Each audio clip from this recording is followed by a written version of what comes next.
I remember the night I first saw the flicker of betrayal. Emily was late, again, claiming a last-minute meeting with a new client. She worked in marketing, where crazy hours and last-minute crises weren't uncommon. I didn't think much of it at first, not until I found the receipt. It was tucked in the pocket of her coat, half crumpled, like she didn't care if I found it or not. Dinner for two at a place we'd never been to together. I shrugged it off that night, telling myself it was for work. But the late nights continued, and so did the excuses. I could have ignored it, might have, if I hadn't seen the bracelet, the one she'd bought on our anniversary but had never once worn in front of me. And when I finally looked closer, when I discovered the truth, I realized how deep her deception ran. This wasn't a stranger she was meeting in secret. It was someone I thought I knew even better than her. I used to think that I understood how love worked, that it was a shared project, something you could build together piece by piece, and in time, it would hold up against anything. I'd built my marriage with Emily on trust, and for almost 10 years, I was certain it was unbreakable. But I was about to learn that I'd built my entire life on a lie, and worse, it wasn't even my own lie. It started on an ordinary Tuesday evening, a day that didn't stand out in any particular way. Emily had left early that morning for an urgent client meeting across town. As a senior account manager for a big marketing agency, her schedule was always demanding. High-profile clients, last-minute pitches, weekend brainstorms, our life revolved around her job. Sometimes, she'd stay late, other times she'd travel, but it had never been a problem. At least, that's what I'd convinced myself. But that Tuesday, she didn't come home until almost midnight. The house was silent, and I was half asleep on the couch, still in my work clothes, when I heard the key turn in the lock. Emily slipped in quietly, her heels clicking softly against the hardwood floor. I stirred and turned to face her as she set her purse down on the kitchen counter, barely acknowledging me. "Hey," she said with a quick, distracted smile. "Sorry I'm so late. Got caught up with a client at that new spot, La Maison. You'd love it there. So fancy." The tone was casual, dismissive even, like this kind of late-night dinner was nothing unusual. Maybe it shouldn't have been, but I couldn't shake the feeling that something was off. I mumbled a sleepy response, trying to sound indifferent, but as she disappeared into the bedroom, a strange thought crept into my mind. Emily hadn't been as present lately, not in the way she usually was. Conversations with her felt shorter, like she was somewhere else, even when she was right in front of me. Later that night, unable to shake the feeling, I wandered to the kitchen. That's when I saw it, a receipt poking out of her purse, one she hadn't even bothered to hide. It was from La Maison, but it wasn't just the late dinner that caught my eye. The receipt listed 2 entrees, 2 glasses of wine, and a dessert. Dinner for 2. I forced myself to breathe, trying to keep my mind from spiraling. "It's just a client dinner," I whispered, but my voice sounded hollow, even to myself. I thought about confronting her right then, but I stopped. What if it was innocent? What if my suspicion was the start of a crack that would eventually break us? I folded the receipt and put it back, telling myself that one dinner wasn't enough to accuse her of anything. But the unease settled in, and I knew it wouldn't leave easily. The next morning, Emily left early, her usual whirlwind of half-finished coffee and misplaced car keys. She kissed me on the cheek, hurried out the door, and disappeared down the driveway. I went through the motions of my morning routine, but I couldn't stop thinking about that dinner. By noon, I was a nervous wreck, so I did the one thing I promised myself I wouldn't. I called La Maison. "Good afternoon, La Maison. How can I help you?" A polite voice answered. "Hi," I said, swallowing the guilt rising in my throat. "I'm calling about a reservation from last night. I just misplaced the details. It was under Emily Weston." The lie felt sharp, cold in my mouth. "One moment, please," she replied. There was a pause, the sound of pages flipping. "Yes, I see it. Party of 2, private room, reservation at 7:30 p.m. Private room." A detail Emily hadn't mentioned. My pulse hammered in my ears, but I kept my voice steady. "Thank you," I said and hung up. That word, private, lodged itself in my mind like a splinter. Why would Emily need a private room for a client dinner? It was around then that I began noticing the little changes. A few nights later, she started dressing a bit differently, more stylish, younger somehow. New jewelry that I'd never seen before, bracelets and rings she wore on her left hand, ones she'd never shown me. She'd put her phone on silent more often, only checking it in the bathroom or when she thought I wasn't looking. And then there was the bracelet. It appeared suddenly, a slim silver band with a single, small charm. I noticed it the day before our anniversary. "I wanted to look nice for you," she'd said, smiling and holding out her wrist as if it were some gift just for me. But she hadn't even worn it that night. She wore it to work the next day, though, and every day after that. 2 weeks passed, and with each passing day, the lies grew heavier. Her laughter felt forced, her touch colder. I could feel her slipping away, one carefully planned step at a time. Then, one Friday afternoon, the opportunity fell right into my lap. Emily was leaving for a weekend conference in Seattle. She was due to catch a 6 p.m. flight and had left her suitcase by the front door. I offered to drive her, but she declined, saying she'd Uber to the airport. That should have been my first clue that something was wrong. Emily never refused a ride to the airport. But I didn't argue. I just watched her go, my heart sinking as her car pulled away. An hour later, as I was getting ready to pick up some groceries, her phone buzzed on the counter. She'd forgotten it. My first instinct was to call her, to let her know, but something stopped me. This was my chance to finally get some answers. Taking a deep breath, I picked up the phone, my thumb hovering over the screen. She didn't have a password, so it unlocked easily. The messages were innocuous at first. A few texts from her boss, reminders about the conference itinerary. But then I saw a thread labeled M, just one letter. No name, no identifying photo. I hesitated, knowing that once I crossed this line, there would be no going back. But I was desperate. I tapped on the thread, and there it was. Message after message, all from the last month. Can't wait to see you tonight. Thinking about last time, about your hands on me. I felt as if the ground had been ripped out from under me. The words blurred in front of me as my pulse pounded, hot and cold all at once. I scrolled up, catching bits of their conversation. Mentions of dinners, late nights, and meeting in private places, ones I recognized from her credit card statements. But the worst was the message I read from just that morning. Are you sure Ryan doesn't know? He'll never find out, right? I clenched my fists, the phone shaking in my hand. Emily had been so careful, crafting this web of deception and expecting me to remain oblivious. My mind raced as I struggled to process it. But then, an idea started to form, one that terrified me as much as it thrilled me. If she thought I was clueless, then maybe I could turn this in my favor. Instead of confronting her immediately, I decided to play the long game. I would get every detail, every scrap of evidence I needed before she even suspected. I'd make sure she couldn't lie her way out of this. And so I put the phone back exactly where I'd found it and waited. The following weeks were the hardest of my life. I had to watch Emily go through the motions of our marriage, pretending everything was fine while I knew the truth. She'd smile at me across the dinner table, laugh at my jokes, even kiss me goodnight. But every touch felt like fire, every kiss like poison. She had no idea that I knew, and that was the only thing keeping me from breaking down entirely. I started following her, keeping track of her every move. I knew her schedule, knew when she'd leave work late or meet a client for dinner. And each time, I followed her at a distance, keeping out of sight but close enough to see her walking into upscale restaurants and hotels. And every time, M was there, waiting for her. But it wasn't until I finally got a good look at him that I felt the true weight of her betrayal. Because M wasn't a stranger. He was someone I knew all too well. Matt, my best friend from college, a man who had once saved me from drowning during a kayaking trip. I'd trusted him with my life, and now he was the one who'd taken everything from me. The rage simmered quietly at first, then built into a full storm. But even as it roared inside me, I held it back. There was a plan forming, one that was dark, vengeful, and nothing like the man I'd ever been. I was going to make them both pay in ways they couldn't even imagine.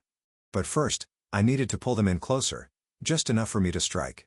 I can't say what surprised me more, that my wife had been lying to me, or that she'd chosen Matt of all people. The man had once been like a brother to me, someone who knew me inside and out. Emily and I had even double dated with him years ago when he was seeing someone else. I guess he'd been close enough to know all the cracks in our lives, just far enough to slip through them unseen. After that day, the plan became an obsession. I was determined to make sure both of them felt the weight of what they'd done to me. But to pull it off, I'd have to act like the perfect husband. I had to smile, pretend I didn't notice her frequent late nights, the way she'd leave the room whenever she took calls. I needed to convince her, and Matt, that I was still completely oblivious. The first real opportunity came 2 weeks later, when Emily announced she'd be working late yet again. "There's a last-minute client dinner, and I might not be home until midnight," she said, barely looking up from her phone. I kept my tone casual.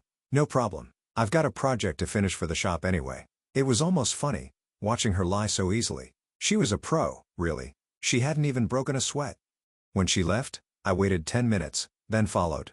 I trailed her car through downtown traffic until she pulled into a small, secluded restaurant. I parked 2 blocks away and crept through the shadows until I found a window. I spotted them in a booth at the back, her hand on his, her laughter echoing through the glass as they leaned into each other, their heads close. The scene felt surreal, almost like watching characters in a movie. But the reality was sharp, bitter. My mind flashed back to our wedding day.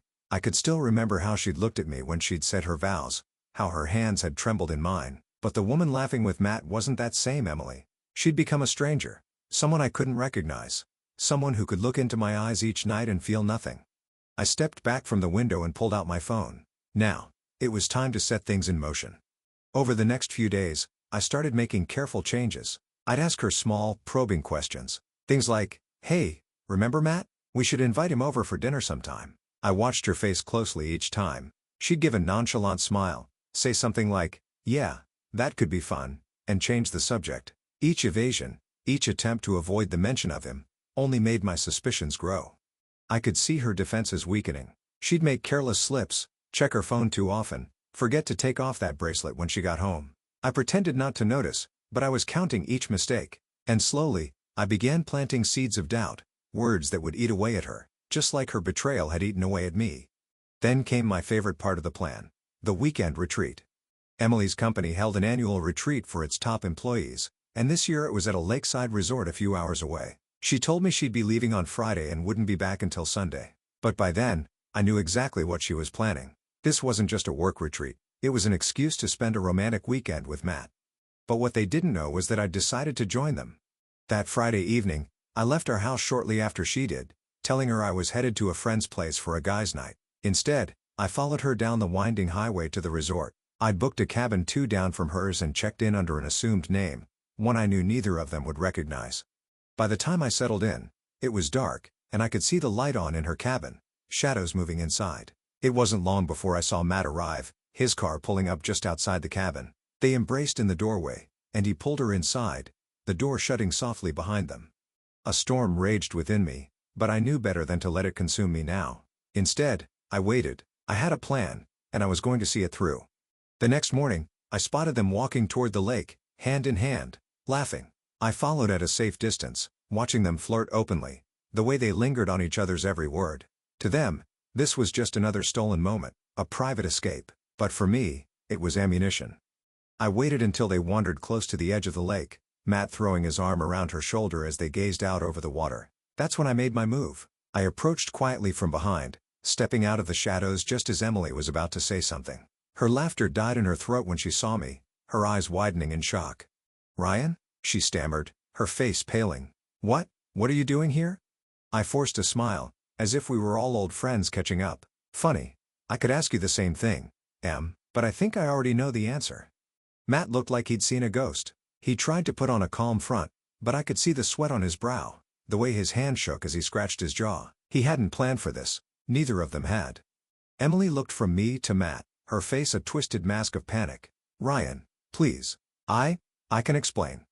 I raised an eyebrow, keeping my tone as even as I could. "Explain? Oh, I'd love to hear it, because from where I'm standing, it looks pretty clear." Matt stepped forward, trying to play the hero. "Look, Ryan, maybe we should talk about this privately." I shook my head. "Oh, I think we're well past privacy, Matt." I turned back to Emily, unable to keep the edge out of my voice. "After everything we've been through, you thought you could keep this up? That I wouldn't find out?" She opened her mouth, but no words came. The silence hung between us, thick and heavy. "You know what's funny?" I said, my voice growing colder. "I thought we had something real. I trusted you. I gave you everything. And you gave it all to him." Emily's face crumpled, a tear sliding down her cheek. But I felt no pity. Not anymore. I looked at Matt, who was fidgeting uncomfortably, avoiding my gaze. "Here's the thing," I continued, my voice calm but lethal. "You thought you could get away with it. But now you're both going to see what it's like to lose everything." I didn't wait for their response. I turned and walked away, leaving them standing there by the lake, frozen in place. Back in my cabin, I set my plan into its final phase. I hadn't spent the last few weeks just collecting evidence for the confrontation. I'd also been digging up every piece of dirt I could find on Matt. He wasn't exactly the saint he liked people to believe he was. He had a string of secrets that he kept well hidden from the public eye, things that would ruin his reputation in an instant. And now I had every intention of using them. I sent an email to his firm, including all the evidence I'd collected of his affair with Emily, as well as a few financial irregularities I'd stumbled upon in my research. I included photos, dates, and a detailed description of his affair with a married woman. The fallout would be spectacular, and he'd never see it coming. I wasn't finished though. I crafted a letter to Emily's boss, detailing her misuse of company funds, particularly the expenses she'd charged to the agency for these client dinners that were really just nights out with Matt. I knew this would raise a red flag at her company and, at the very least, put her job on the line. By the time I hit send, I felt a strange sense of satisfaction. It wasn't revenge for the sake of revenge. This was about reclaiming my life, my dignity. They'd taken something precious from me, and I was taking back my power. 2 days later, I got a call from Emily. Her voice was frantic, choked with fear. "Ryan, please, they fired me. They said there was a complaint, that I'd been misusing company funds. I don't understand. I don't know how they found out. Please, I need your help." I smiled, savoring the panic in her voice. "Maybe this is just the consequence of your choices, Emily. You and Matt thought you could lie, cheat, steal from me, and walk away clean. Well, I guess life had other plans." She broke down, sobbing, but I didn't offer her any comfort. That part of me was gone. "Ryan," she whispered, her voice barely audible. "I never meant for it to get this far. I love you." Her words were hollow, empty, and for the first time, I realized how empty our marriage had been.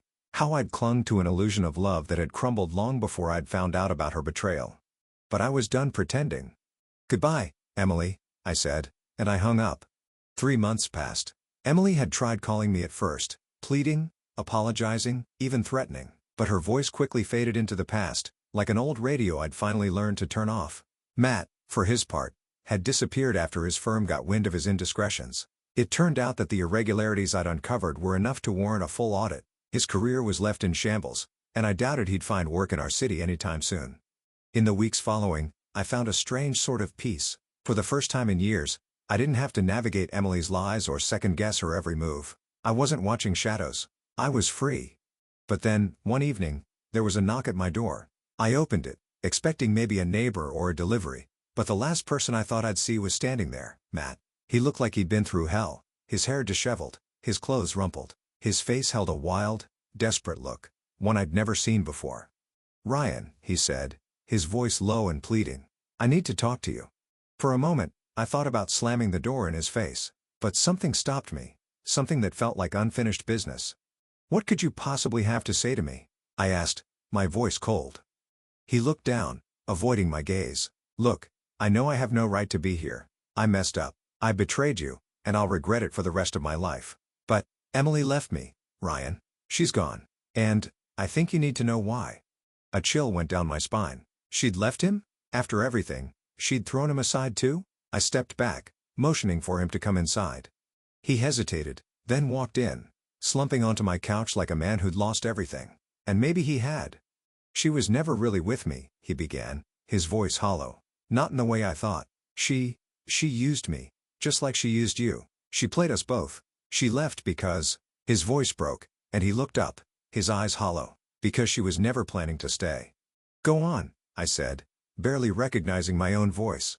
He swallowed, gathering his thoughts. "I got this letter last week. It was from a lawyer, Emily's lawyer. She's been planning to move overseas for months. She left me with nothing, Ryan. Not a word, not even a goodbye." It took me a moment to process his words. Emily had left the city, maybe even the country. She'd been one step ahead of us both, orchestrating an escape plan while we were both too blind to see it. "Why are you telling me this?" I asked, my voice laced with suspicion. "Because I think you deserve to know the truth," he replied, his gaze intense. "Emily's been siphoning money from your accounts for years, and I let her do it because I thought we'd be together. I thought she'd leave you for me, but she left us both." The anger that had simmered in me for months finally boiled over. So this was all just a game to her? She used you, used me, and then just disappeared?